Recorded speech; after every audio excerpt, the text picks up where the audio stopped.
കുറ്റ്യാടി വേളം പഞ്ചായത്തിലെ തീക്കുനി ടൗണിൽ നിന്നും അരൂരിലേക്കുള്ള റോഡാണിത്. ദിനംപ്രതി നൂറുകണക്കിന് ചെറുതും വലുതുമായ വാഹനങ്ങൾ കടന്നു പോകുന്ന ഇടം. മഴ കനത്തതോടെ കഴിഞ്ഞ 7 ദിവസമായി ഇതുവഴി വാഹന ഗതാഗതമില്ല. കടകളിലേക്ക് സാധനങ്ങൾ വരുന്നത് നിലച്ചു. വെള്ളക്കെട്ട് കാരണം ഒരു ഗ്രാമം ഒറ്റപ്പെട്ട തുരുത്തായി മാറി. ഇനി ബൈപ്പാസിൻ്റെ ഒരു പാലമുണ്ട്.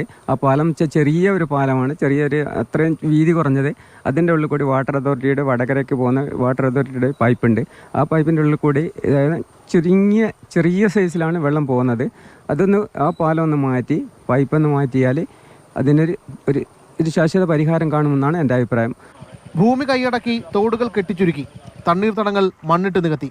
വെള്ളക്കെട്ടിന്റെ കാരണങ്ങൾ ഇതൊക്കെയാണ്. എസ്റ്റിമേറ്റ് കൊടുക്കുന്നുണ്ട്, പൈസ പാസ്സാകുന്നില്ല. ഈ പ്രാവശ്യം ഞങ്ങൾ കൊടുക്കാം, എസ്റ്റിമേറ്റ് കൊടുക്കാം. പക്ഷേങ്കിൽ ഇതിനൊരു 1 കോടി രൂപയോളം ഏകദേശം വേണ്ടി വരും ഈ പൈപ്പ് മൊത്തം മാറ്റുവാൻ വേണ്ടിയിട്ട്. കനത്ത മഴയിലെ വെള്ളപ്പൊക്കത്തിൽ നിരവധി വാഹനങ്ങൾക്ക് കേടുപാട് പറ്റി.